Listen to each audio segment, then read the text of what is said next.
Putin का आक्रोश, Jinping का प्रतिशोध और किम के विध्वंसक तेवर, तीनों ने मिलकर अमेरिका के लिए ऐसा चक्रव्यूह तैयार कर दिया है। नॉर्थ कोरिया ने अपने विनाशक हथियारों की नुमाइश करके बाइडेन की बेचैनी पहले ही बहुत ज्यादा बढ़ाई हुई है। अब अमेरिका को डर है कि कहीं ये हथियार किम रूस को सप्लाई ना कर दे, क्योंकि जिस वक्त किम अपने हथियारों की नुमाइश कर रहे थे तो उस वक्त रूस के रक्षा मंत्री शोइगु किम के मेहमान थे। प्योंगयांग से आई इन तस्वीरों ने पेंटागन को टेंशन में ला दिया है, क्योंकि अमेरिका के दो दुश्मन एक साथ, वो भी विनाशक हथियारों के साथ। उन हथियारों में ड्रोन शामिल था, उन हथियारों में लॉन्ग रेंज मिसाइल शामिल थी, उन हथियारों में एयर डिफेंस सिस्टम शामिल था, आर्मर्ड व्हीकल शामिल थे।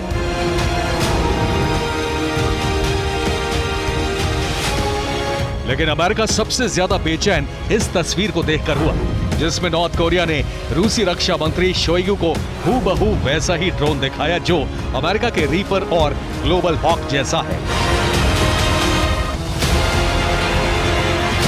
किम का ड्रोन अमेरिका के दोनों ड्रोन की कार्बन कॉपी लगता है, जिसमें से कुछ हिस्सा रीपर जैसा और कुछ हिस्सा ग्लोबल हॉक की तरह है। नॉर्थ कोरिया के पास जो ड्रोन है उसकी खासियत भी सुन लीजिए। ये एक कॉम्बैट ड्रोन के अलावा जासूसी ड्रोन भी है, जिसकी रेंज 500 किलोमीटर है। हेलफायर जैसी मिसाइल ले जाने में सक्षम है। दोनों विंग पर 3-3 मिसाइल लगाई जा सकती है। इसके अलावा जैसा रीपर और ग्लोबल हॉक में कैमरा और सेंसर लगा है, खास बात यह है कि विंग स्पैन 20 मीटर है, जितना कि रीपर का होता है।